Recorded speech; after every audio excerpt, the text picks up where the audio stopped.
Mañana va a continuar la discusión del proyecto de reforma laboral en la Comisión de Trabajo del Senado, indicaciones del Ejecutivo sobre negociación interempresa y las llamadas adecuaciones necesarias son las que generan mayor controversia dentro de los parlamentarios de la nueva mayoría, bueno, y también con la Alianza. Vamos a analizar este tema con el senador del Partido Socialista y presidente de la Comisión de Trabajo del Senado, Juan Pablo Letelier. Senador, gracias por acompañarnos en CNN Chile. Lo primero que quiero preguntarle, si usted tuviera que explicarle a la gente en sus casas, ¿por qué se entrampó hoy día en la Comisión del Senado esta reforma laboral? ¿Cómo lo explicaría? A ver, yo no diría que se ha entrampado, yo diría que estamos despachando los temas sucesivamente. Tuvimos un debate muy positivo sobre la huelga, sobre el concepto de huelga. No hay que olvidar que esta reforma laboral tiene dos pilares, el de titularidad sindical, que ya lo despachamos con extensión de beneficios, y la huelga. Y la huelga sin reemplazos, ni interno ni externo. Y ha sido en torno al reemplazo interno donde se ha generado el debate. Y esto porque la Alianza, la derecha, quiere reemplazo interno, la nueva mayoría y las indicaciones del gobierno no quieren reemplazo interno. Y nos fuimos a la conversación de qué es lo que entiende cada uno por esta idea de reemplazo interno.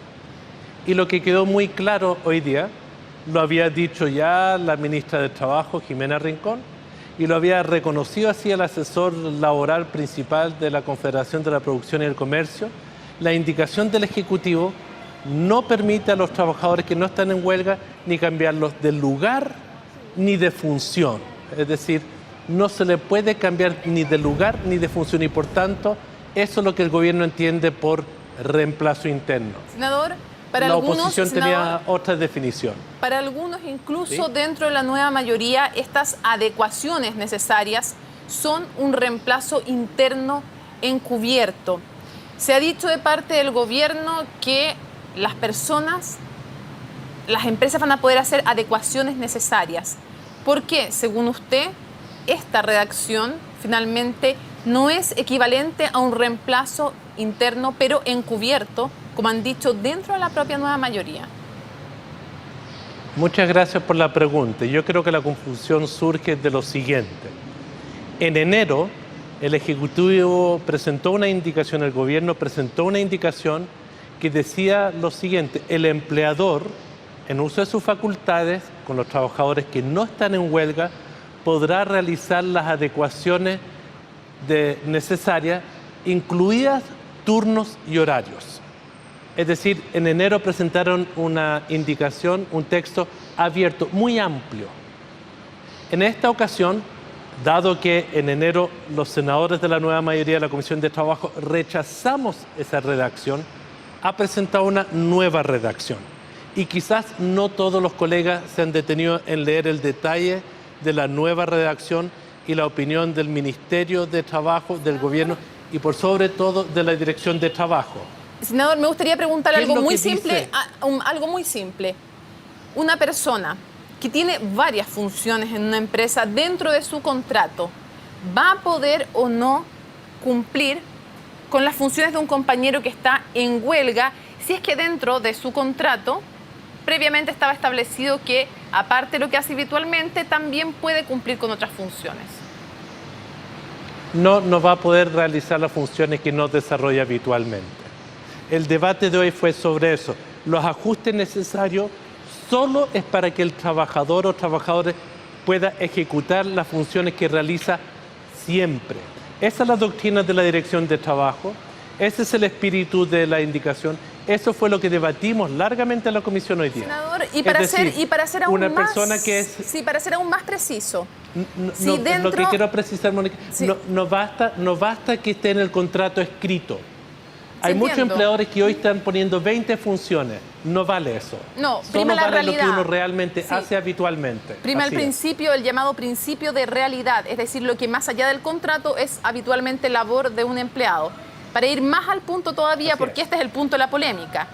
Si un trabajador desempeña habitualmente funciones, varias funciones, y algunas de las cuales desempeña su compañero en huelga, ¿va a poder trabajar incluso más o va a poder dejar de hacer algunas y desempeñar las funciones del que está en huelga, si es que son funciones originales? Porque si no, ¿cuál es el sentido de adecuaciones necesarias?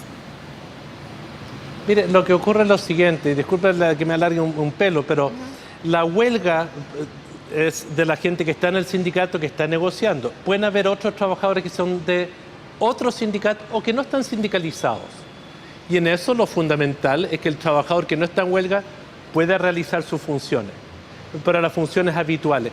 Las adecuaciones no son para que le alivien el dolor al empleador de la huelga, no son para aminorar el impacto de la huelga, es solo para que el trabajador que no está en la huelga realice sus funciones habituales, y solo para eso.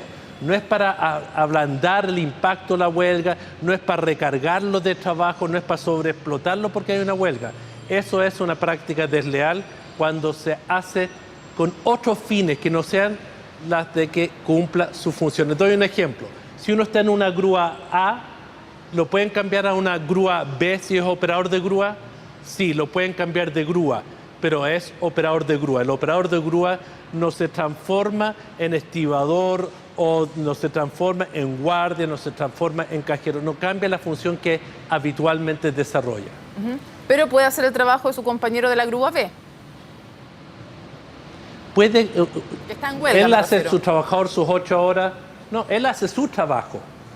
Si yo no estoy en la huelga y tengo compañeros de trabajo que sí, póngase el caso de periodista, yo no puedo, yo sigo haciendo mi trabajo de periodista, no puedo transformarme en camarógrafo, no soy editor si esa no es mi función, yo hago aquello para lo cual me contrataron y que hago habitualmente. Podrán hacer todos los ajustes, pero es para que yo realice mi función, Senador, no para facilitarle la huelga al empleador. Eso no se puede hacer. Digamos que este es un tema vital para la CUT y que han estudiado en detención, han seguido el desarrollo de este proceso de legislación detenidamente. Por lo tanto, difícil pensar que no han mirado las redacciones, pero a ellos les parece igual y se oponen porque consideran que hay un reemplazo encubierto. ¿Cómo se entiende que la CUT vea como un reemplazo encubierto las adecuaciones necesarias entonces? Yo creo que están equivocados en algunos dirigentes. La CUT, yo he hablado con mucho de esta materia. No se puede hablar de la CUT en general. Bueno, la presidenta, en por esta de materia. pronto. Así es. Y lo que ha dicho ella es que lo que les interesa a la CUT es que la definición de huelga quede limpia y sin ambigüedades. Eso se logró hoy día. Otro tema es que en otra parte, en otra materia, que es la lista de prácticas desleales, que comienza en su listado, que son varios casos, en una de las letras, la letra D, dice está prohibido y es una sanción grave el reemplazo en huelga. Okay. Y se habla de lo que el empleador puede hacer con los trabajadores no en huelga. En esta materia ya hay jurisprudencia, y yo quiero decir, y también hay fallos de la Corte Suprema antes de este proyecto de ley. Senador, en el Aquí plano... no va a haber retroceso en esta materia. En el plano más político, usted ha dicho al diario El Mercurio hoy día, esta reforma laboral toca el alma de la nueva mayoría. El traicionarla puede llevar a fisuras irreparables. ¿Quiénes podrían traicionar la reforma laboral al interior de la nueva mayoría? ¿Todos los que no voten a favor las indicaciones del Ejecutivo? Mira, aquí lo que, cuando yo digo que esto está en el alma de la nueva mayoría, es porque durante 25 años hemos tratado de lograr titularidad sindical y huelga efectiva. Pueden haber otras materias que son secundarias o de otras características donde haya diversidad de opinión. Pero en la titularidad sindical, que los sindicatos puedan negociar, que hayan más sindicatos, más trabajadores cubiertos por el proceso de negociación colectiva, es el propósito de esta reforma. Y por tanto, socavar el que los sindicatos negocian o tratar de excluir sectores de que negocian, que es el debate que tenemos con los sindicatos interempresas, es allá donde tenemos un punto de tensión aún hoy. Son los temas que están dando vuelta. Creo que respecto a la huelga y reemplazo, hoy dimos un tranco muy importante, clarificador, y por lo menos en el acta sí quedó claro en el día de hoy, reconocido por la oposición. Pero le insisto, quiero saber, ¿quién podría traicionar o qué significa traicionar la reforma laboral. ¿Rechazarla finalmente significaría traicionar la reforma laboral? Yo creo que más, mire, yo quiero decir, traicionar a los trabajadores de nuestro país. Yo digo, la reforma laboral es del alma nuestra. Sí, por cierto, y dificultar que haya titularidad sindical y huelga efectiva, y que más trabajadores puedan negociar. Y esto tiene que ver con un propósito, Mónica, disculpa. La razón de esta reforma es para achicar las desigualdades salariales en nuestro país.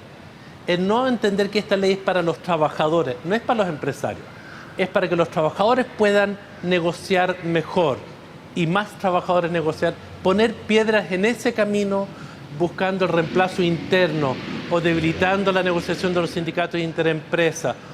Yo creo que son las cosas que le hacen mal a la nueva mayoría, que genera fisuras que son difíciles de reparar después.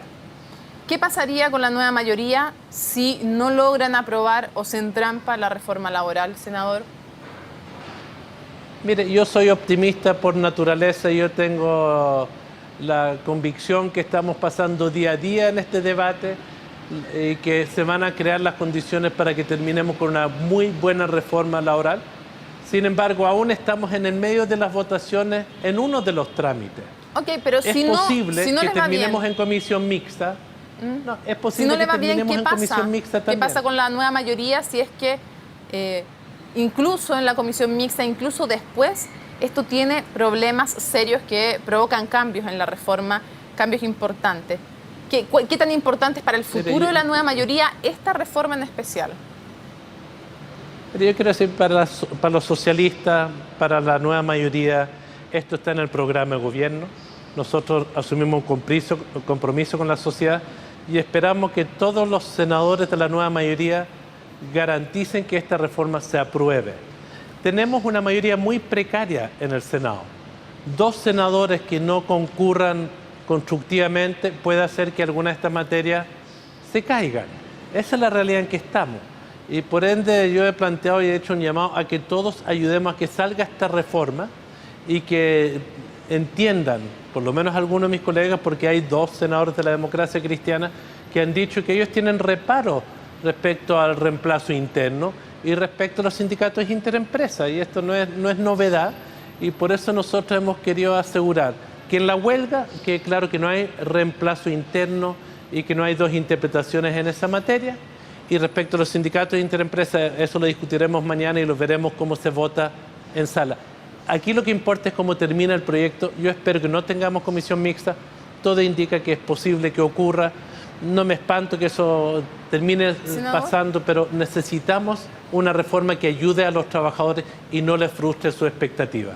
Senador, tanto el diputado Osvaldo Andrade se ha opuesto, ha dicho que esto es un reemplazo encubierto, las adecuaciones necesarias, y por otra parte, Camilo Escalona, del Partido Socialista, también ha señalado que el gobierno está poniendo al Partido Socialista en una posición muy compleja, muy incómoda. Usted ha dicho que no entiende cuál es la agenda del diputado Osvaldo Andrade. Mire, yo lo que quiero plantear es lo siguiente. Los socialistas hemos estado dispuestos a buscar el proyecto lo más equilibrado posible, pero con una condición, que no se desnaturalice las instituciones de la huelga y de la titularidad sindical. El diputado Andrade, en un momento que conocía las indicaciones, ha hablado esto del concepto de reemplazo encubierto. Él hoy día estuvo en la comisión, nos acompañó en la comisión del Senado, él no usó esos conceptos en lo más mínimo. Entonces, ¿cuál es por su lo menos agenda? Hoy día no. Entonces, ¿cuál es su agenda? ¿Cuál es la agenda que usted dice que tiene, que no entiende cuál tiene? Yo no sé por qué él, habiendo conocido el texto en un momento, cuestiona esta indicación que es de la esencia de lo que planteó la presidenta. Hoy él manifestó que lo que él quería asegurar es que lo que es importante no es lo que está convenido en el contrato, sino el principio de realidad. Me imagino que es en ese ámbito de la interpretación que está su inquietud. Eso es lo que expresó hoy día y yo creo que acercamos posiciones en el día de hoy. Para cerrar, usted decía que quien tenga aspiración presidencial y se esté oponiendo a esta reforma laboral no va por buen camino. Preguntándoselo directamente, Ignacio Walker, que tiene desde la democracia cristiana aspiraciones presidenciales, ¿qué le diría usted a él si es que se opone a esta reforma laboral o aparte de ella? Mire, Ignacio, y es legítimo, él tiene una opinión distinta. Y él lo ha dicho en diferentes momentos. pero yo lo que planteo es que él firmó el programa de gobierno, porque él era presidente de la Democracia Cristiana en su momento. Y lo único que yo lo invito es a garantizar que esta reforma tenga titularidad sindical, es decir, que se devuelvan derechos a los trabajadores que tenían 40 años atrás como titularidad sindical y que la huelga sea efectiva, sin reemplazo, cosa que también habían 40 años atrás. Es más, en nuestro país 40 años atrás también había... ¿Puede afectar sus aspiraciones presidenciales, las de Ignacio Boker, oponerse a la reforma laboral desde su perspectiva? Yo no tengo la menor duda de que, por lo menos para un segmento de los que hoy somos la nueva mayoría, el impedir que salga adelante este proyecto genera para él, por sobre todo, problemas de liderazgo respecto a la nueva mayoría de su colectivo. Quizás en parte su partido tenga adeptos en esas posiciones, quizás en otros sectores tengas adeptos, pero para lo que es un segmento, yo creo, mayoritario de la nueva mayoría, y mayoritario también en la democracia cristiana, porque así lo demostró la Cámara de Diputados cuando aprobó una reforma donde no hay reemplazo interno y donde hay negociación de sindicatos interempresas. Yo creo que él se está poniendo en una posición no representativa de esta coalición. Entiendo entonces eso como un sí. Senador, muchísimas gracias por habernos acompañado en CNN Chile. Muchas gracias a ustedes. Terminada el resumen ejecutivo, nos reencontramos en un par de minutos en CNN Prime, junto a Daniel Matamar.